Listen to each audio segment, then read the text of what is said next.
Hello, everybody. I'd just like to start by saying the family would like to welcome you for coming in here, especially with this weather blowing in that our most excellent farmer has sent us. I think he wrote us a big water ticket. And also, folks on the live stream, I know you can't see the weather, but it's pretty impressive. Real quick, one thing I forgot to tell people as you came in, you saw the tree on the pedestal out there. Thanks, Clifton, for sourcing that.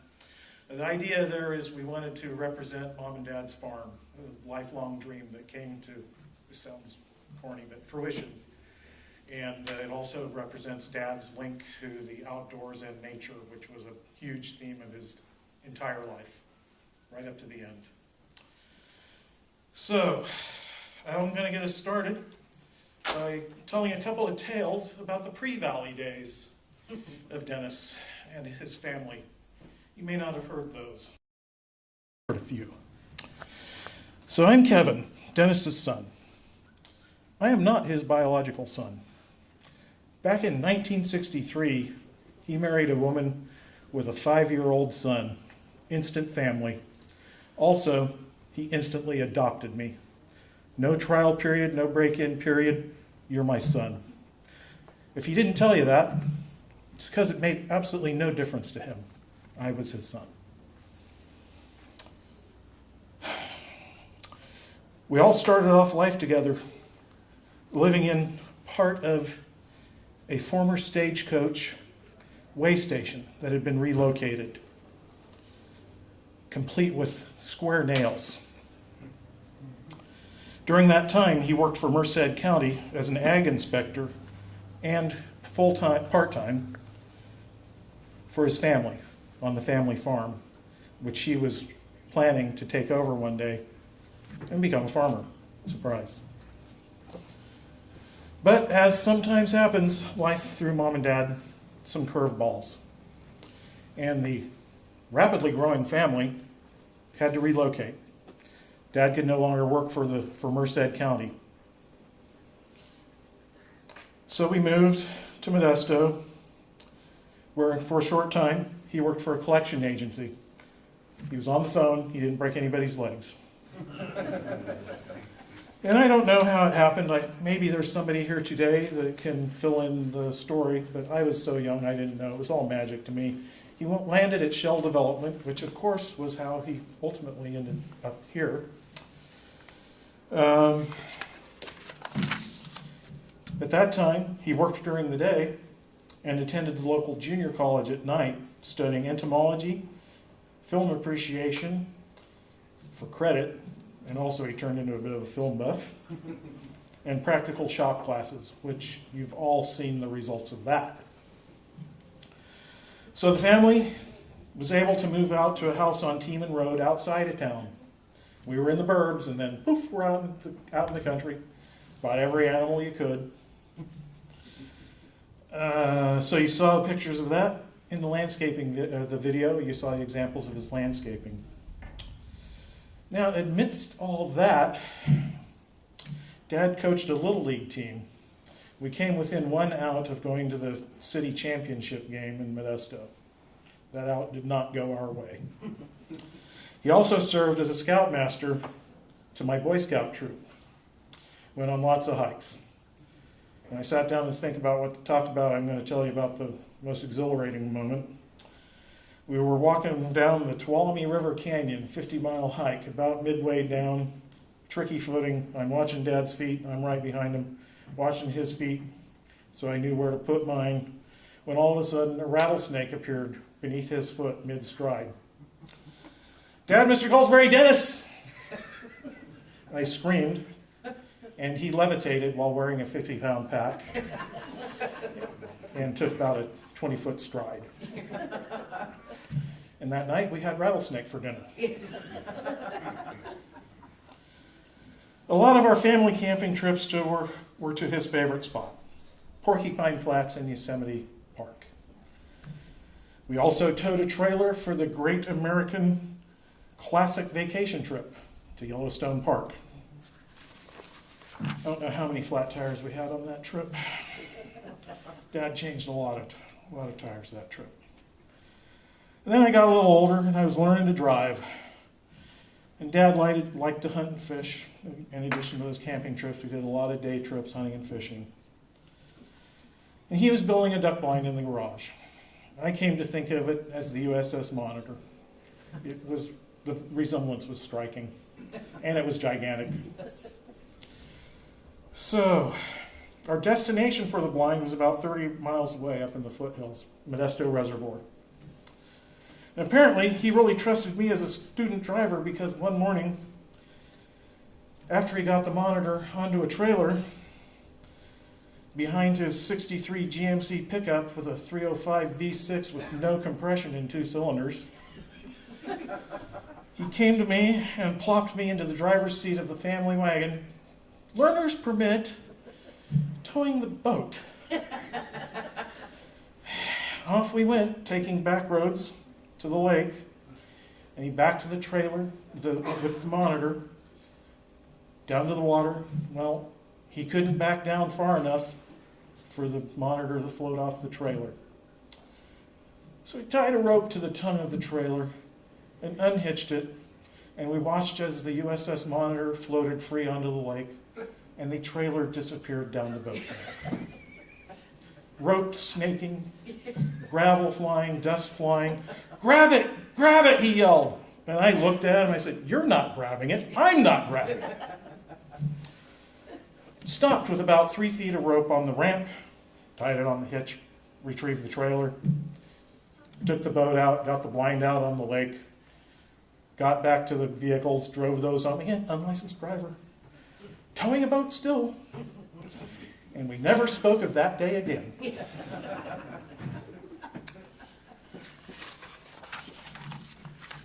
Dad, he also loved animals of all kinds, but especially dogs. And the family, I believe Sandy, she did. She made it down here also. Yes. You may have met her. His beloved Labrador, who after he bought it, we found out she was not a $100 dog. She was a $150 dog, and he had saved his lunch money to buy that dog. And the two were inseparable until Sandy left us. So that's a little glimpse into his pre-Valley life. And most of you know, while working for Shell Development, Dad was sent down to the valley and discovered this place. He also shared it with Mom.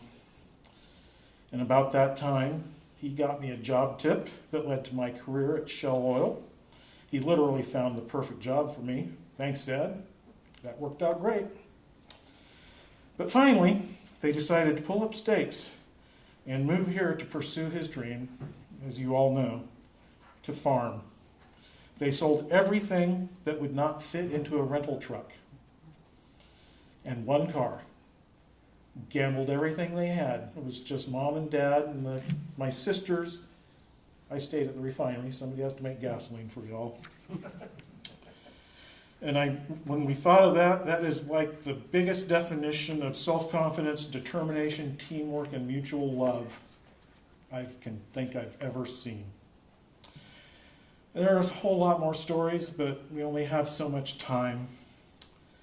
So I'm going to turn things over to the VFW to honor Dad's service in the U.S. Navy. And after the VFW finishes, Steve Sanchez will take over. Again, thank you everybody for attending. We really appreciate the outpouring of support.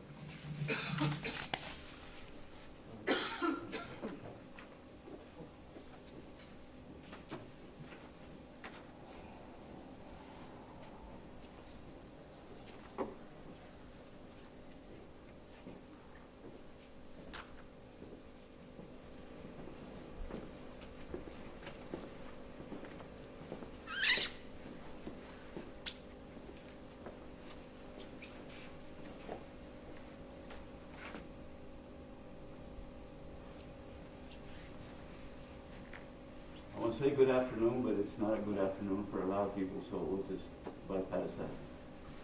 On behalf of Sergeant Benito Alanis, VFW Post number 7473 out of Elsa, and the entire veterans community of the Rio Grande Valley, we extend our condolences to the Goldsberry family on the loss of your loved one and our brother. We are here assembled to pay a lasting tribute of respect to our departing comrades. When the call of our country was heard, Comrade Goldsberry answered. Self was forgotten in the cause of the greater good. As a brave man, he marched away with an abiding faith in his God, his country, and his flag. The red of our country's flag was made redder still by his heroism, the white more stainlessly pure by the motives which impelled it. And in the starry field of our nation's glorious banner, the blue has been glorified by the service he has given for American ideals. One by one, as the years roll on, we are called upon to fulfill these sad duties of respect to our departing comrades. The present, full of the cares that beset all nations, whether engaged in war or peace, fades away as we look back on the day this comrade left his home to protect his country and his flag. Imbued by the spirit of devotion and inspired by an undying love of his beloved land, he gladly went forth and joined with comrades both young and old to preserve our heritage of freedom. We trust that the example set by Comrade Goldsberry will prove a glorious beacon to the youth of our country who may be called upon to protect our country and our flag. As the years roll on, we too shall have finished our fight, shall be laid to rest, and our souls follow the long column to the realms above, as soul unfolding death, hour by hour, shall mark his recruits. Comrades, let us so live that when the keeper of the eternal record shall have called our names for the last time, those we leave behind may say of us as we now say of Comrade Dennis Goldsberry, here lies all that remains of a true-hearted comrade, a true American hero, and a fearless defender of his country and his flag. We would ask that you please prepare yourselves for the report of the rifles, especially those persons with hearing devices and the small children. And we would like to invite all the veterans among us to please join us in a hand salute when it is called for as a sign of respect for the service rendered by Comrade Goldsberry to our country. Are you all going to go on site? So you can view and take pictures and whatever, okay?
We all see many flags flying throughout our lifetimes.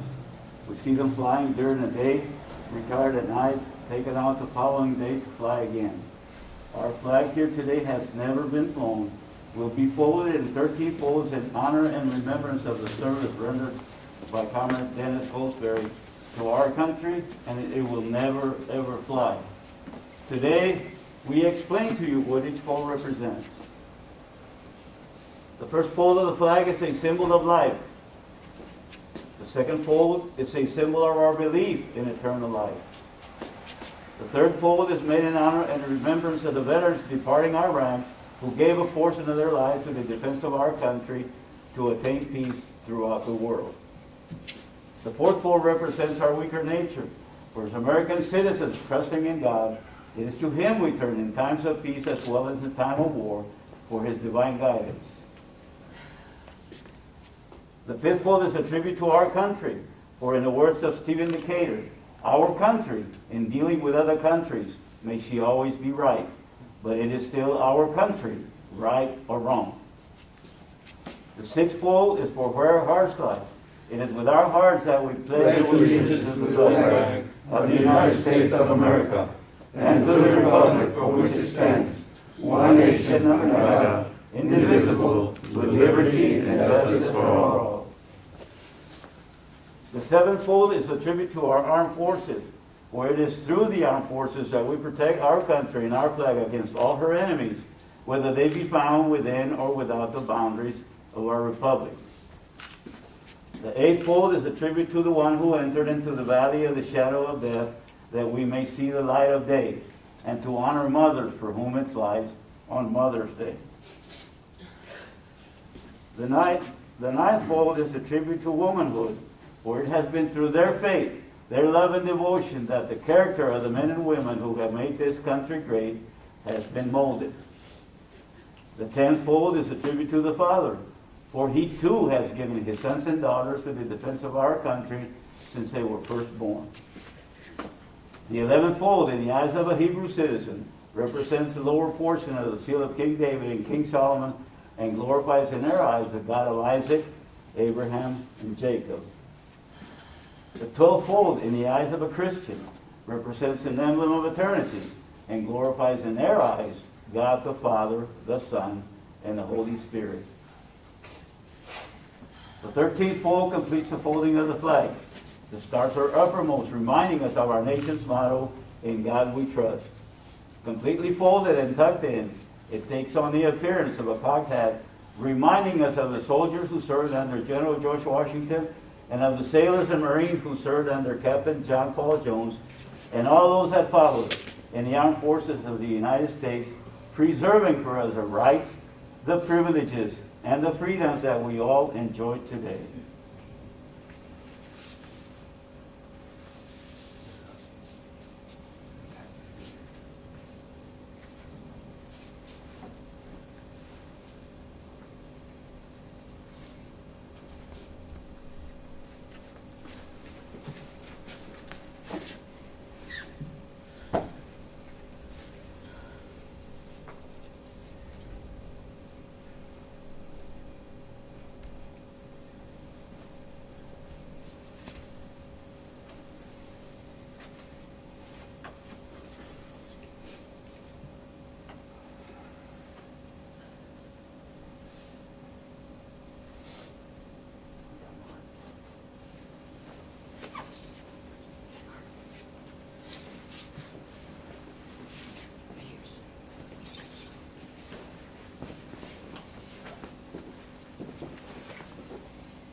Honor guard, attend, hut, present, home.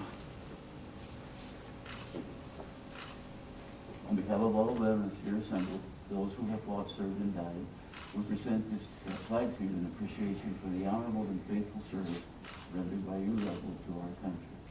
From the office of the President and the people of a grateful nation, we present it to you. Do you accept it? I do.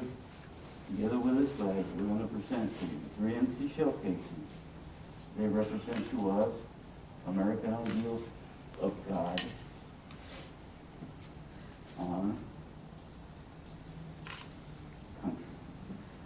We salute you and your entire military family, and we thank you for having shared your loved one with us. May God bless all of you. Thank you, sir. Thank you, sir. Order, home.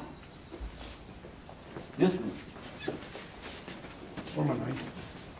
The former night, so you can salute her. Good afternoon. My name is Joseph Pereira. I'm the co-president for the city of Goldsberry. So we're going to do, we're going to form a line. We're going to salute a veteran. Then we can wave and salute you. We can salute. We cannot, raise and shake hands because of the COVID. Even though we don't have that anymore, we'll do that, okay? Yes, sir. Then we'll be ready to use and you all can continue. Thank you, sir. Sure, anytime.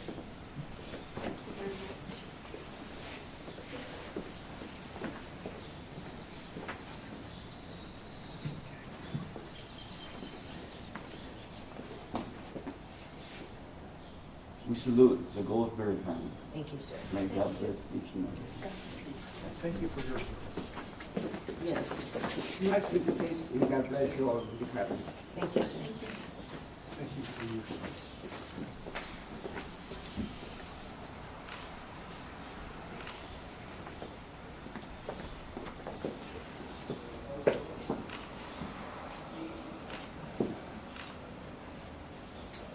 Thank you. Thank you, sir. Appreciate it. Thank you.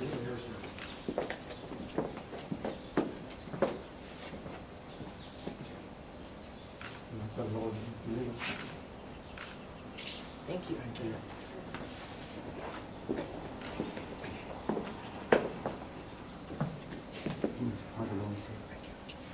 Thank you, sir.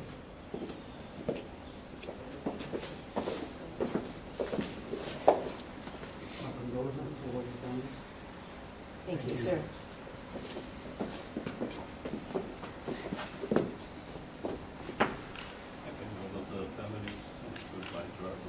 Thank you, sir. Thank you for your service.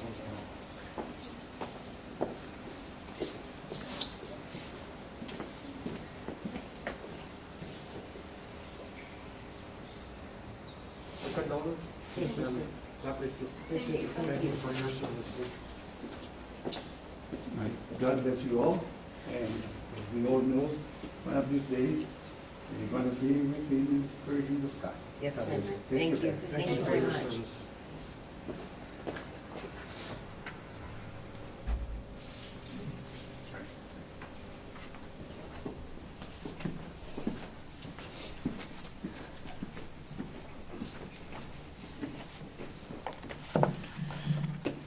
Good afternoon, everybody. It looks so good to see all of Dennis's friends out there, here, to, give them a goodbye. I was honored to be asked to go ahead and read some testimonials from friends and family. So this is what I'm going to be doing right now, reading these testimonials. First one is from Ashley Goldsberry, Dennis's granddaughter.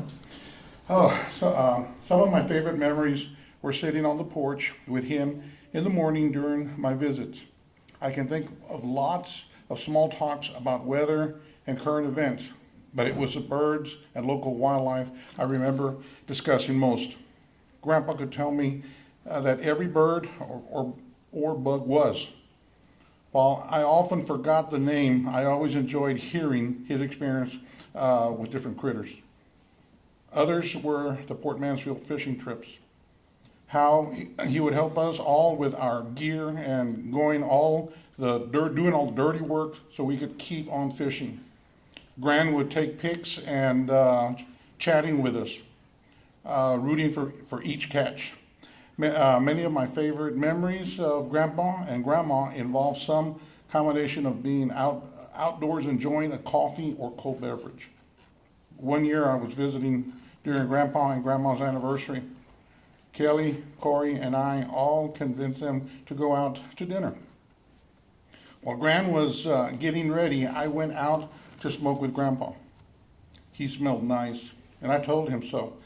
He got his smile on his face and looked about 23 when he said, "Oh, I've kept this same bottle of Old Spice and use it on our anniversary." So we had them pose for a picture before they left, and for years it has been one of my most treasured memories of them. There are many more memories I could go into. Grandpa taught me about so much that it's painful to just pick a few moments or occasions to recollect. My favorite memory of Grandpa after Gran had passed was the time he and Corey spent with us in Oregon, leading up to and after our wedding. It was the most stressful experience of my life, and I think we all missed Grandma terribly. But Corey took such amazing care of us, and Grandpa, always the farmer and Renaissance man, had lots of questions about our operation. Seeing him touring the cannabis fields and smiling broadly after being awestruck by their late season colors puts a smile on my face every time I remember it. This helped keep things moving along calm and steady. Grandpa was the only of my grandparents able to be there, and the only one I was able to share a dance with. He had brought Gran's necklace for me to wear, and while we danced, I told him how glad I was he had been able to come. We both teared up, and after he replied, he gave me the best hug. That's actually the last time I saw him in person. Was at the wedding, and his smiles during that time will stay with me always. Wonderful. The next one we have is from Kelly Goldsberry, Dennis's daughter. How do you summarize a lifetime of memories and education? Dad was a self-taught man. What he didn't know, he'd research. He read a lot. California history, and after we moved here, he did a lot of reading about the Rio Grande Valley and surrounding areas, including Mexico. One Easter vacation, I was 13, my sister was 12. Dad woke us up first thing in the morning and said, "Girls, I bought new shovels." I took the week off. We're digging a wine cellar. And so we did. My best memories are backpacking trips in California, more like survival training, physically demanding and educational. After moving here, the sound of a tractor or the spray rig going became a comforting sound for me. It still is. I remember Mom and Dad's excitement when the bins showed up for harvest. The anticipation of how well or not the crop did, and always looking forward to the next season. He loved his life here, farming, being involved in the community, and the many dear friends Mom and Dad acquired moving here in the second act of their life. Next one is from Joe, Lorna's sister, Dennis's sister-in-law. Oh, Dennis, when I think of all the times I spent together with you and my dear sister Lorna, of the many road trips, so many patio talks, both here and at my home in California, the fun parties, and too many to mention, glasses of wine, and all the laughter, and oh, what joy. I remember the first trip in the motorhome. Lorna and I dreamed of stopping at 4 p.m. for a restful evening, and how you thought we could drive with all of the conveniences. For at least 12 hours a day, we girls finally convinced you to stop by 5 p.m. and immediately award you with a drink of scotch. You kept us to that promise. how just you and I made a trip back to California, and you drove all the way back roads to a small family dinner so that I could have the best burrito in Texas. The evening before we started a 2-week road trip to visit family throughout Kansas, Oklahoma, and Missouri, I surprised you with a chauffeur's hat. And oh, the laughter you and Lorna shared over that hat throughout the trip, no matter where we stopped. You always put on that chauffeur's hat and came around and opened both doors for your ladies. You called it driving Miss Daisy. While we visited niece Tony in Newton, Kansas, much of your time was spent out on her large front porch. So to her children, you became the porch man. Oh, what a fun trip that was for all. Dennis, you were never just a brother-in-law, but like a second brother to me, and I am so blessed to have had you in my life. I love and miss you, and thank you for so many wonderful memories. So until we meet again. Beautiful. Ronald Medeiros, Dennis's brother-in-law, Lauren's brother. Once we were young, when I was about 20, my sister Lorna brought home this college guy named Dennis. It wasn't long before I realized we had a lot in common, a spirit of curiosity and a love of learning and outdoor adventure. As time passed, Dennis and my sister Lorna married. Over the next few years, as many of my old high school buddies went their separate ways, Dennis became the brother I never had. Our adventures involved exploring caves, gold panning, ocean fishing, and after many failed attempts, a successful nighttime shad netting expedition in the river under a downtown bridge. Yes. I still remember Dennis stumbling across the river with a gunny sack full of fish. We spent the rest of the night scaling and cleaning our catch.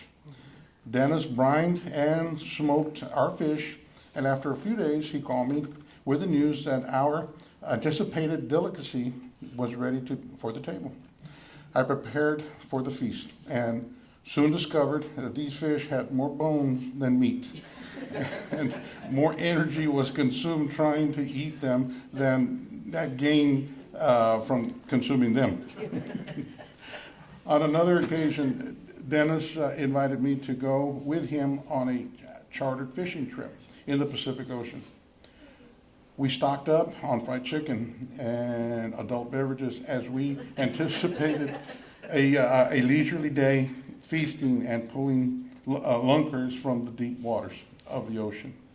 Unfortunately, the waters that day were far from calm, and even if our stomachs allowed it, we could not stand still enough to partake in any of our provisions. I remember the image that day of Dennis gripping the rail of the front of the ship's cabin and his feet flying horizontally as a wave washed over the bow beneath him. As the water subsided, I admired his powers in avoiding the wave and complimented him on the trick he had obviously learned as a sailor in the Navy. He responded that the maneuver was not an old Navy trick, but had in fact been a complete accident on his part. On occasion, Dennis and I decided, with our spouses' permission, to check out the nightlife in the hometown. As we visited several pubs, we were attracted to one named the Green Door, following a similar named popular song of the era. We entered the dingy lounge and ordered a pitcher. As we began to consume the content and our eyes began to adjust to the darkened setting, we began to notice an abundance of motorcycle club logos on the attire of the fellow clients. As our focus improved, it became apparent that we were a small minority in a place where we would rather not be. We rather quickly exited to continue our nighttime adventure. Of course, both of us being rather frugal, we risked our well-being to consume our adult beverages in which we had paid before leaving. Finally, as the years went by, and our families had several camping trips, and many times together, our children always looked forward to the times with Uncle Dency. This is Esmeralda Martinez. Dear Dennis, it's hard for me to say this on my own. You were a great blessing for my family. I always admired the way you work things. You taught me a lot of things. I worked a few times at a young age in the fields with my father and you. Thank you for helping me get through college. I remember that you would tell me, money can be taken away, but education stays with you forever. When I worked at Whataburger, you would visit me often. You would tell your colleagues that I was your granddaughter. I would always smile and get happy for being the closest grandfather figure that I ever had. I remember the times that you would come over to enjoy lunch with us and would try to speak Spanish. We would laugh at all times. I thank you for the opportunity of being part of your life. Thank you for considering us as a second family. You may have left, but we will never forget you. Fernando Martinez. Dear Dennis, I thank you for placing you in our lives. We started way back in company with Clifton and Jay. How could I forget the times when you would teach me new things, even when I couldn't work with the company because of my status in this country. You helped me by providing a new job next to you. Every day you would wait for me in the porch, sitting down with your coffee. At times I would show up with a collar a little wild, and you would call me over and fix it and give me a pat on the back. He could never sit still, always working next to me. I would tell him, be careful not to work on heavy stuff, but he wouldn't listen. I could never forget his voice saying, you're my boy. I know where you were. I know there were rough days, but he would always smile at me and say, no problemo. He was a really strong person. I gave him 2 plants at the beginning of the year, and he said that he was going to enjoy the fruit of those plants one day. That gave me strength to believe that he was a strong person. The time I had an accident and almost ended my eyesight in my left eye, he helped me into the surgery. He would visit me and tell me to be strong, and everything would be okay. I remember when he purchased his red car, he looked like a kid with a new toy. He was super happy and said he felt like a teenager. Who would have thought that we would bond when you couldn't even speak Spanish and I couldn't speak English? We had some kind of sign language that no one else could understand. He would come and enjoy lunch with us. He never rejected to trying new things. He would say that he could eat a lot of spicy foods, but always leave the peppers behind. Nevertheless, I thank you for being a great father figure for me. We will always have you in our hearts and cherish you. Great. This is Megan Goldsberry, granddaughter. To have Dennis and Lorna as grandparents was to feel unconditionally loved and deeply cared about, whether it was calling to sing happy birthday, something they continued to do well into my adulthood, to being there to offer encouragement and words of advice when things felt impossible, They were always there for me, always believed in me, always cheered me on, always loved me, always. And although part of my heart went with them, I know they each felt left part of their hearts with me. Once, when dealing with a particularly difficult loss, Gramps gave me what has turned out to be some of the best advice I ever received. Honey, if you don't find something to laugh about when life hurts, you won't get through it. So honor that advice. I'll end with this little story. I flew out to visit them about 2 weeks after September 11th. After my week-long stay was finished, Gran found every snack in the kitchen and crammed them into my carry-on bag. And I do mean crammed. Upon arriving at security at the airport, my bag was randomly selected to be opened and inspected. Gran laughed that laugh of hers and then loudly said to the security officer, "Oh, I put so much in there, I hope that bag doesn't just explode when you open it." It took a few seconds, and both National Guardsmen, along with the officer opening the bag, looking at her with suspicion before she realized what she had said sounded, and began to quickly explain and apologize. Graham stood there the entire time, smiling, not saying a word. Once it had all been sorted out, he looked at a very flustered and embarrassed Graham and said, "For a second there, I thought I'd be visiting you in prison from now on." I love you, Gramps and Graham. Thank you for everything. Wonderful. This is mine.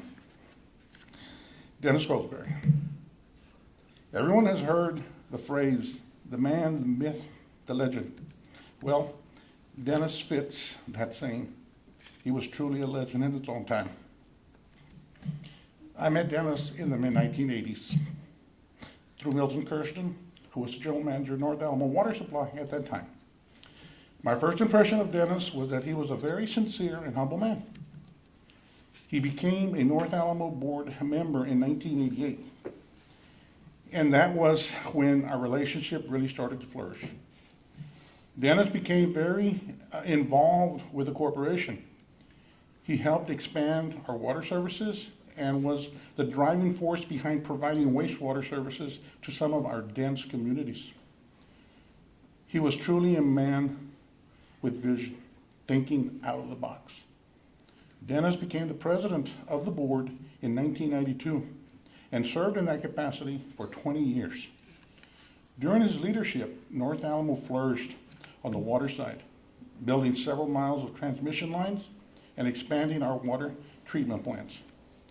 During this time, North Alamo also acquired a small community of Monte Alto, which had about 300 residents. This is where Dennis really pushed for North Alamo to get into wastewater, since Monte Alto had a small wastewater system.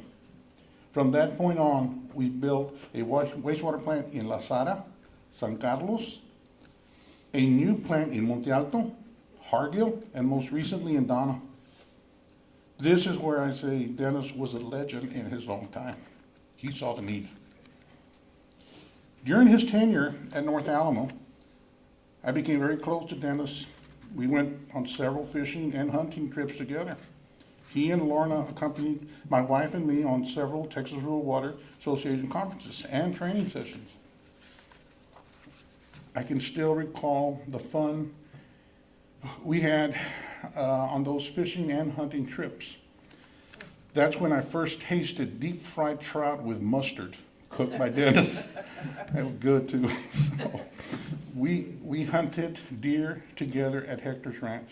He loved going to that ranch and cooking out and just enjoying nature and the outdoors. He was a member of the North Alamo Grill Masters team. On one occasion, we were competing at Smoking on the Rio against 150 other cooks. We were good enough to win 6th place in the fajita beef fajita division. On another occasion at Smoking on the Rio, we won first place in the bean division. It was hard work, but Dennis loved to be part of it. He even had enough time to cook his famous peach cobbler in his Dutch oven. Everyone would smell it and come running for a taste of it. Everybody, when they smelled it, everybody knew Dennis was there. Dennis was truly part of the North Alamo family. Both he and Lorna were good, kind-hearted people. I want to thank them for allowing us at North Alamo to be part of their family. It's a wonderful feeling when someone opens up like they did to us. I myself am a better person in having Dennis and Lorna come into my life. And that's pretty much my testimonial on that. I will say, I will add this, we cared a lot, everybody, board of directors, my staff, love Dennis. So we have got a present for the children. And of course, you know, the brother, but he's not here. Irma and Robert.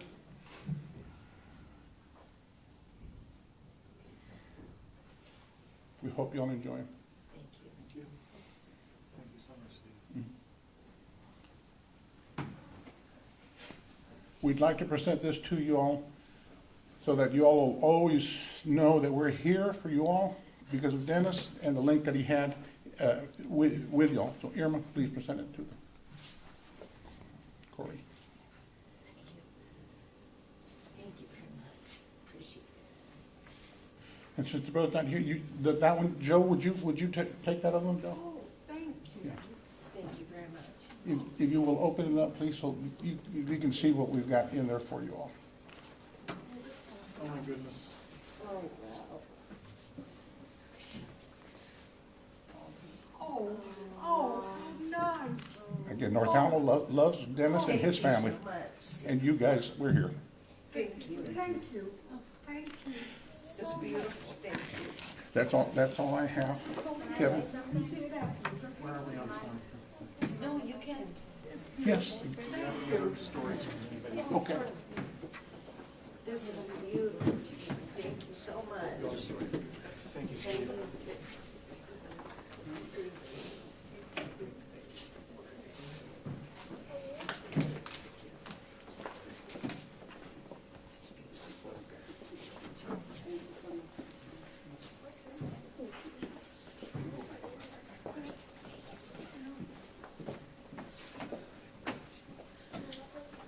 Hi, everyone. My name is Macy. I met Dennis and the family when I was 11. Jordan is my best friend. I've been part of the family now for 20 years. I love Lorna. I love Dennis like they were my own grandparents. I miss them dearly every day of my life. Kelly, Corey, y'all are my blood, and I love y'all so much, and I want y'all to know that I'm always going to be here. Kevin, it's nice to get to know you and meet you, and Kat, I believe. But I just want to say that Dennis was my grandfather too. I'm the adopted granddaughter. But when we were kids, we would hang out in the RV. Dennis would always bring us sugar canes, and it was the best thing I'd ever tasted in my life. And Jordan and I would hang out all the time. One particular time, I think you guys remember whenever we rode the four-wheeler and you guys told us not to go in the tall grass and not to go in fifth gear? And what did we do? They did it, all right. They did it. I just want to say thank you to everybody else that came and supported the family. I appreciate it, and I know this is hard. It's hard for me to be up here and say this, but I'm here, guys. I'm here, and I love you guys. And Joe, you rock. I love you. And James too. And Aaron. Aaron's cool. You're all right. All right. You're right. Thank you. Yeah, he's my guy. You guys want to say anything? I do. Okay. I only met him once, and I don't even remember it, but just realizing that the death of one person can cause something as strong as this, as a feeling as strong as this, it's hard to realize. I lost my grandma whenever I was only 3 or 4. It was hard to deal with. And I just want to say, may God bless you all. Thank you, young man. Thank you, Karen. Thank you, baby. Love you guys.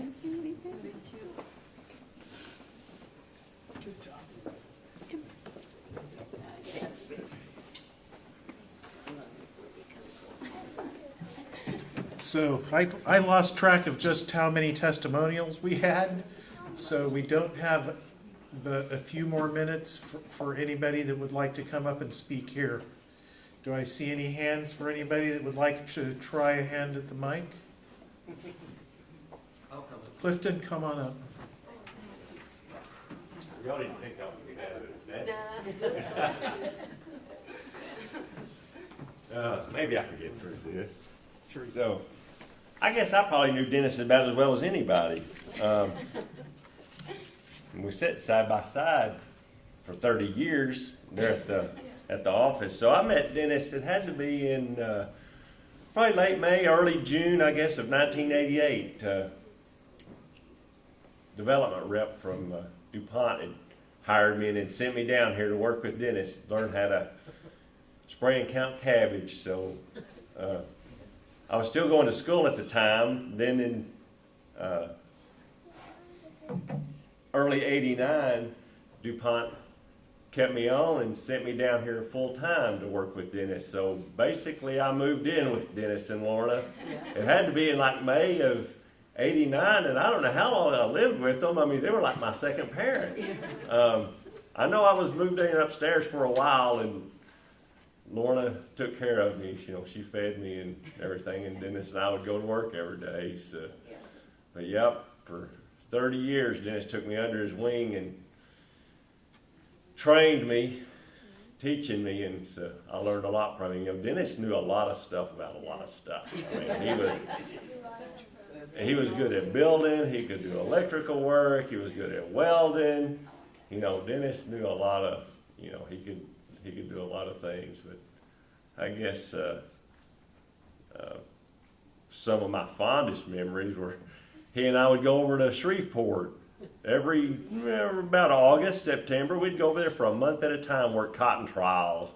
We'd always be done by lunch, and then we would hit every junk store and flea market and gun shop in East Texas. I don't know how many miles we drove, just riding around, you know, just checking the place out. And we'd stop at a flea market and go through every vendor there, just looking for cast iron and stuff like that. Yep, we'd always bring home a whole truckload of stuff, you know. So. But I'll miss Dennis. You know, he and I had lunch nearly every day, the full time that full 30 years, almost every weekday we'd have lunch either in Donna or Alamo, and so I'm gonna miss those times, you know. And you know, if I ever needed some advice, he'd help me out. But yeah, I'm gonna miss those memories. So, you know, and Dennis was good. He was, I mean, in the ag community, Dennis was involved in a lot of stuff, and even when he was with Shell and DuPont, I don't know, there may be some ag guys here that remember, but even from back in Shell, I mean, Dennis was involved in R&D of a lot of insecticides, you know, Bidrin and Azadrin and Pydrin and Asana and Vindex and Indoxacarb, you know, which is Avant, and Rynaxapyr and Cyazypyr. Dennis is involved in all of those from the get-go. And, you know, I learned a lot from him.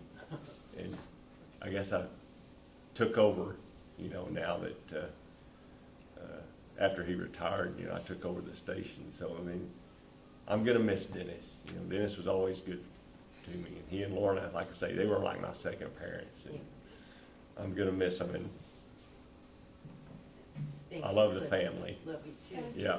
Because I've known y'all for a long, long time. That same 30 years, I guess.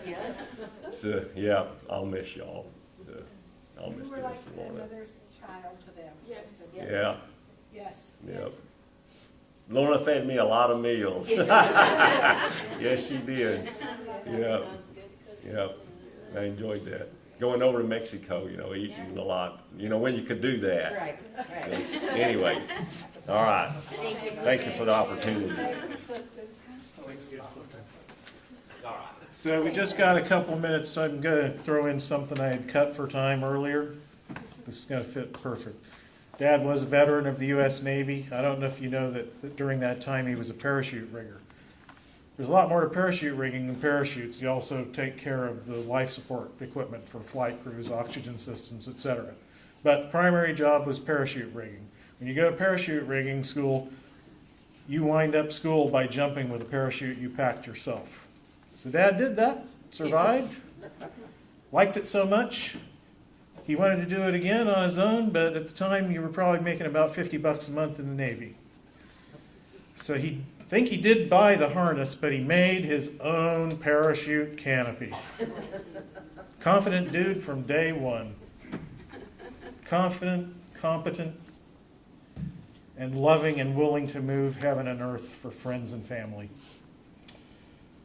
So I'm going to wind up saying the family would like to thank everyone who came in here today and those who took time out from their busy schedules, their busy lives to watch on the internet. They couldn't get here.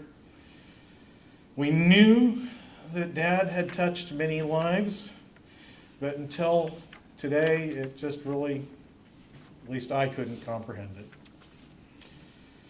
To all of you, I don't know what to say except thank you very much. We just, again, the outpouring of support has been overwhelming. Very supporting, but overwhelming, so much of it. So we would like you all to stay and join us in the reception hall.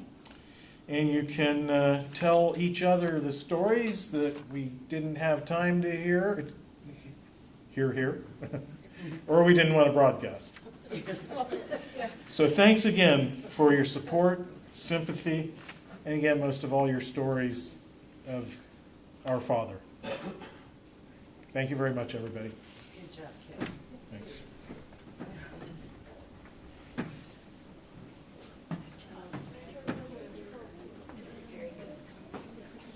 This concludes the memorial service for Dennis. As you said, we have the reception on the other side of the funeral home. And thank you, Dennis, for the ring.